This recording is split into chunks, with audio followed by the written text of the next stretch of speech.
I was visiting him one day at his home, and I said to him, Harold,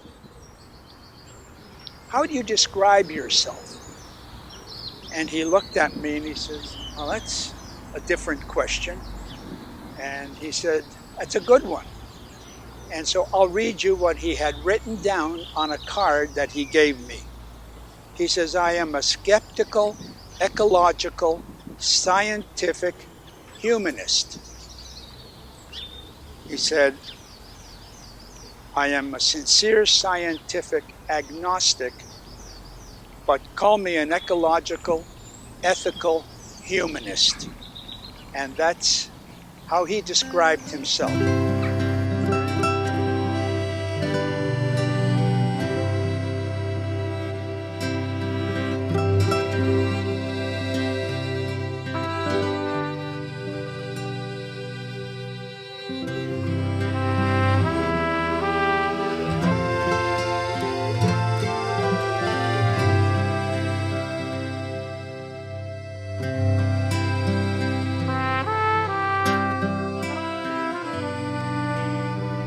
When I first met Harold, of course, it was that morning when the sun was just starting to come up, and I saw the figure of a man with his tripod looking out at the lake.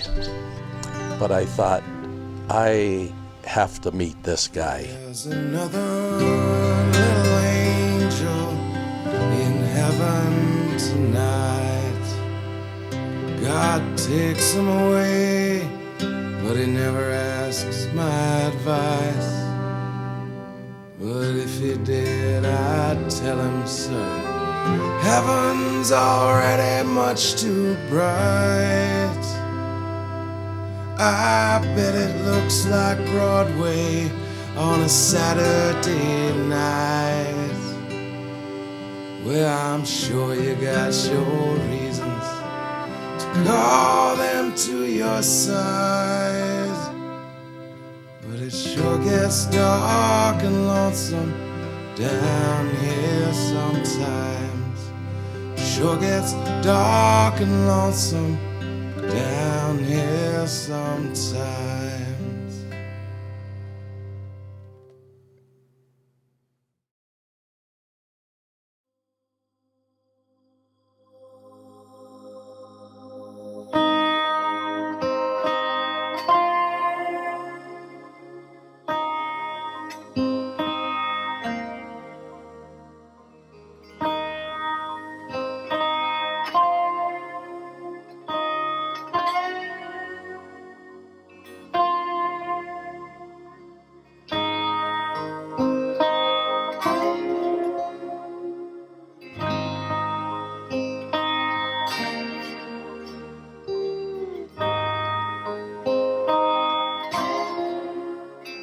Harold was raised by very, very strict parents. And you have to remember that this was sort of the post-Victorian era. His parents whipped him, and he used that word whipped many times. When he first said it, I thought it was just an expression, you know. You would say, well, you know, someone beat the heck out of me, or, you know, whatever the expression is. But he used the word whipped.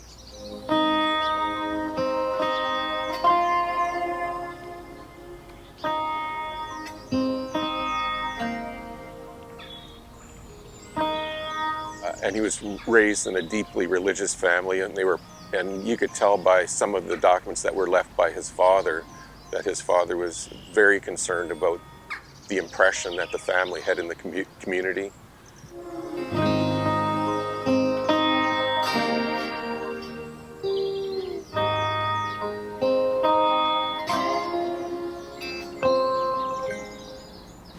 You know, his father wrote beautiful poetry. I read the father's poetry. This man was gifted, and I'm thinking, how could anybody who could write this beautiful poetry whip his son? I found it very difficult to believe, and maybe Harold found it difficult to believe, knowing what a soft, sensitive person he was on the outside. How could anybody, let alone his parents, not know him or not understand him to the point that they would whip him?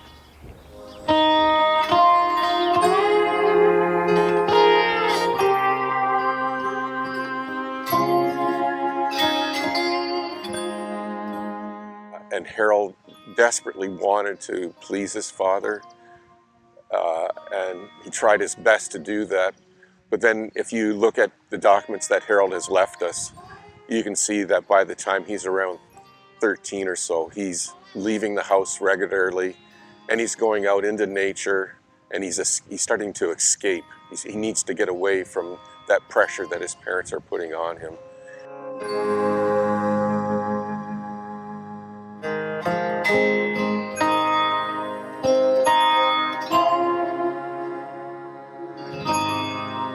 He started talking about his childhood, and I said, Harold, where did this love of nature, this love of birding and trees come from? He said, well, to me it's pretty clear.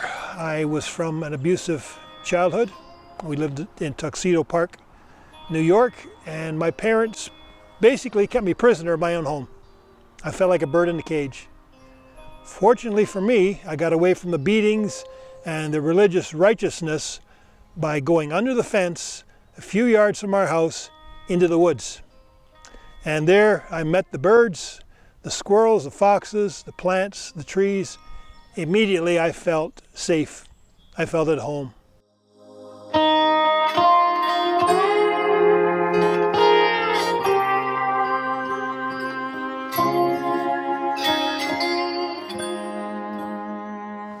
Nature is a wonderful thing. Nature is just there.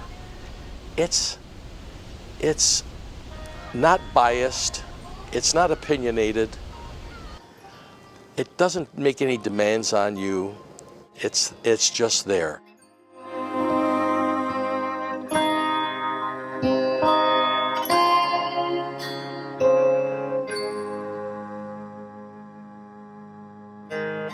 When Harold was just a teenager, he was already writing letters to the editor to try and stop people from shooting birds for sports and competition. In fact, it's hard to believe now, but men would compete to get the highest pile of dead birds. Studying his impact as an early environmentalist and the changes in society that occurred should remind environmentalists that they're part of a long-term battle to make changes in society. And that battle's been going on now for more than 100 years.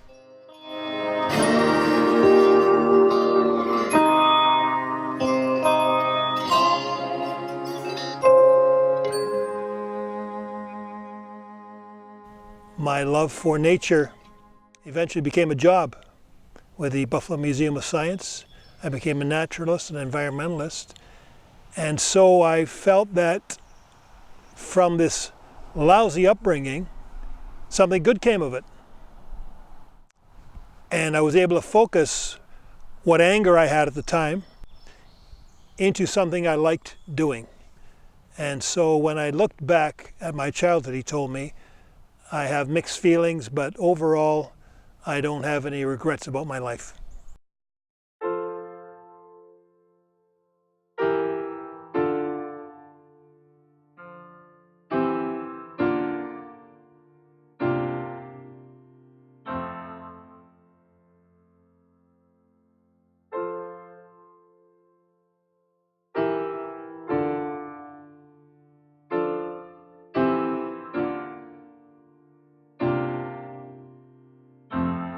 I think that probably the segue into music was a natural thing.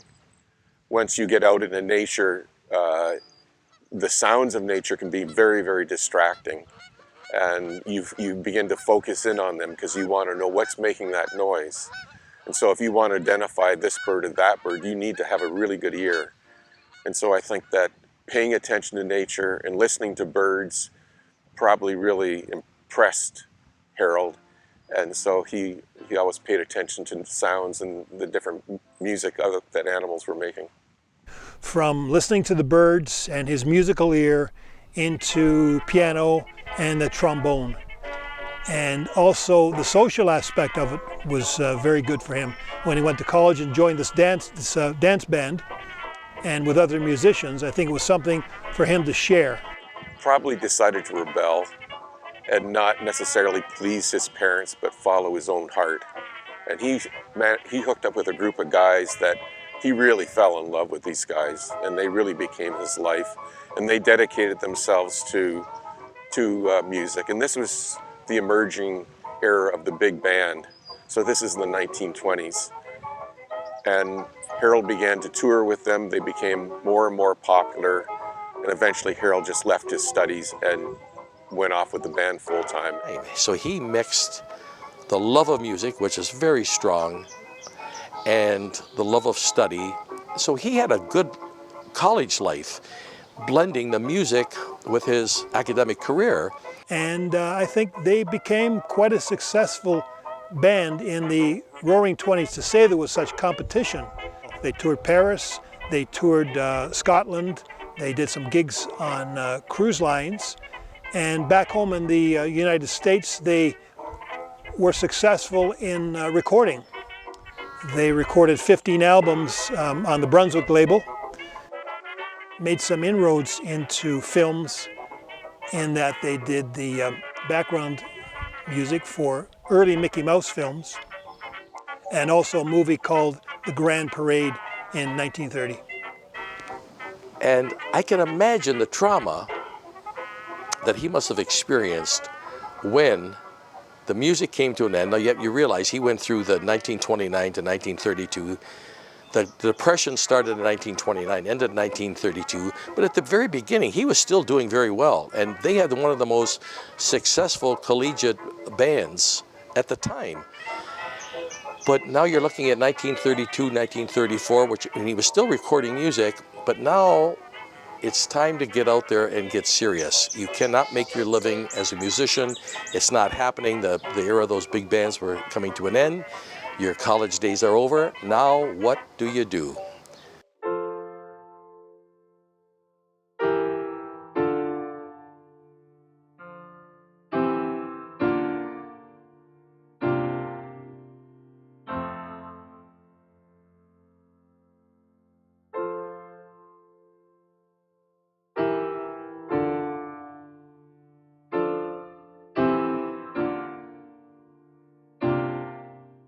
There's so many coincidences in everyone's life, and the one coincidence, the band member, Dana Brown, who he respected, everybody in the band respected Dana Brown, said to Harold, after Harold said, well, now, Dana, what are you going to do? Because Harold was miffed.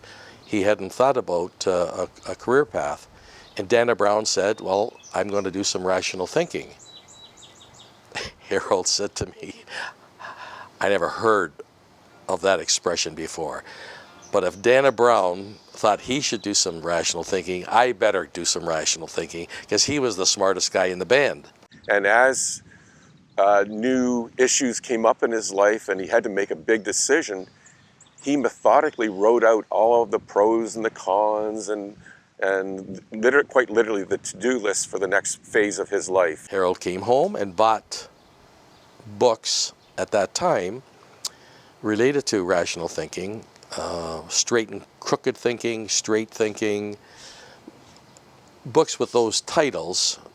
And they were kind of the forerunner to what we call critical thinking today. There was a very rational approach to everything, problem solving, where you don't form an opinion unless it's based on something.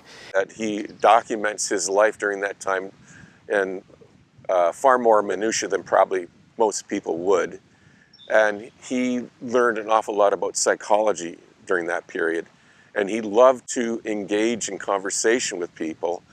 And that proved beneficial to him, and I think beneficial to the people that he met. And so he took great care in his interactions with people, far more care than what most people take today.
I think a lot of these documents, and that's a paper that Harold wrote his thoughts down, are what are most precious to me. I mean, a lot of the original thrust for keeping the archive was to capture all of his information about birds that he had gathered over his lifetime, which goes back to 1917. But once I actually looked at it and looked at some of these scraps of paper, I think the most important part of the archive is the philosophical portion of it. And all of these little ways for us to approach each other and to help each other get through life, I think is what's most important in the archive.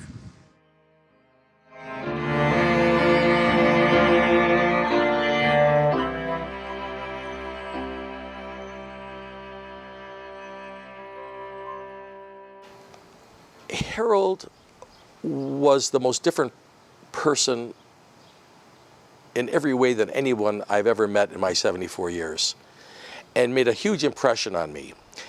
He was a teacher without being a preacher.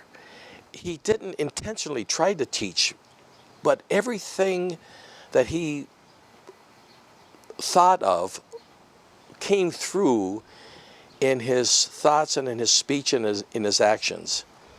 And he had a deep, deep appreciation for life, deeper than anybody I've ever met.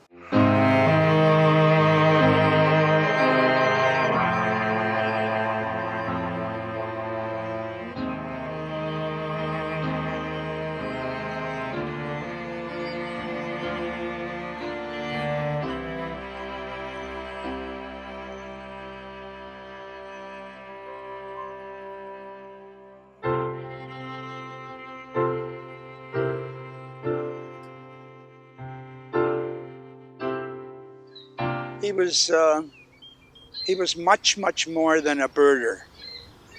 Certainly an ornithologist, professional ornithologist. He was a scientist. He was a musician. He was a gambler. He was very, very serious about the work that he did at the Science Museum as curator of vertebrate zoology. And anytime I had to see him about any matter, he wanted to be sure that I took all the detail correctly.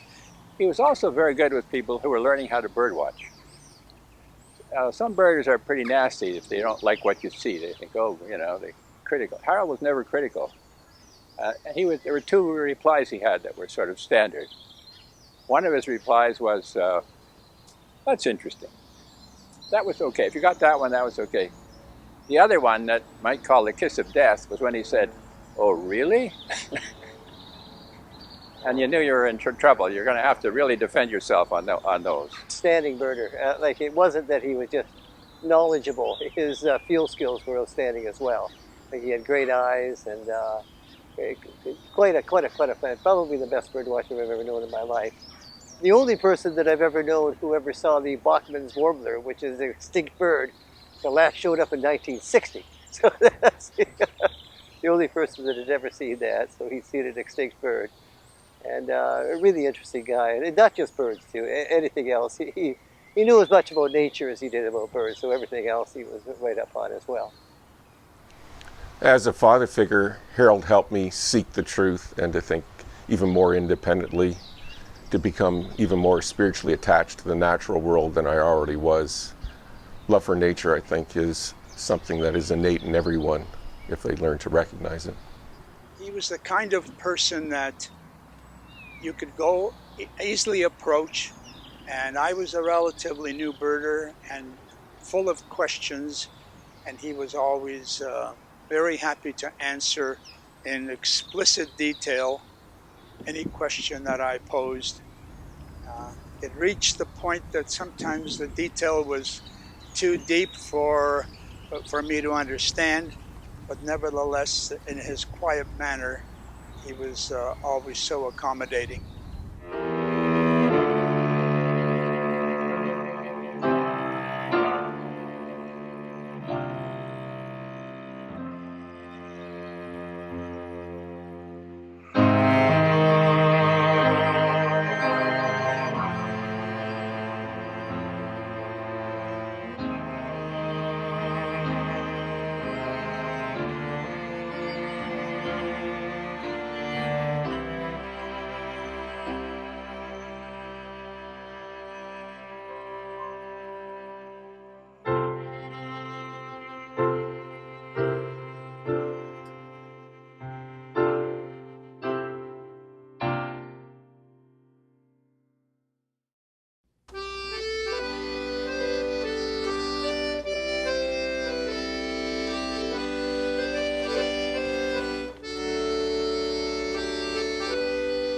And I remember Harold saying, to be the very best that you can be at all times, because you'll never know how you will impact on someone else's life long term. That's what he stressed. It was that long term, and I thought that was a very simple but powerful message. Mr. Valentine's dead, and he's drinking Manhattans, singing a coal miner's tune. And he had a black rat snake, and black rat snakes are quite big, actually. You get up to 6, 7, maybe feet long, and it was a female. And females are the ones, and so he used to take it around to schools, and he'd have it in a bag, and so he'd say, well, you know, what he had to do was to make sure that the black rat snake wouldn't bite the kids, obviously, as that wouldn't have been a good thing for his program.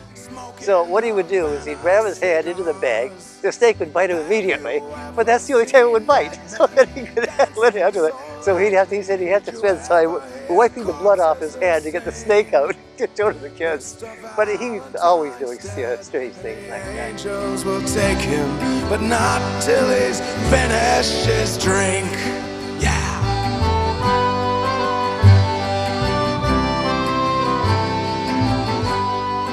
He wanted someone to go through life that was also real, genuine, share his passion for the outdoors, and that included his wife. And he had said to me how he did not want a stereotypical wife. He didn't want his wife to cook or do the dishes or do the laundry. He wanted someone to share his passion for life and passion for the outdoors and passion for birding and be his best buddy, his best friend, and his wife side by side. And he got it in spades with Rachel. Wearing a rose in his hair. Now the angels are howling and drinking tequila and shooting their guns in the air. Have you ever seen dead men dancing so lightly? Did you ever hear corpses who sing? Mr. Valentine's dead, the angels will take him, but not till he's finished his drink.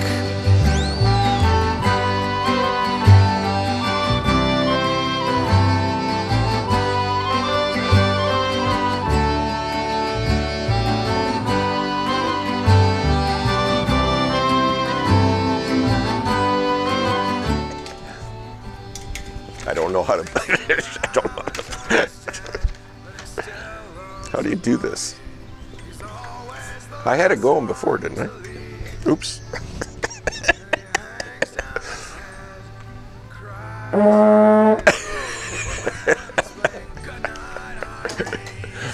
Mr. Valentine's dead, but he never looked better. Tell the priest we won't need him tonight.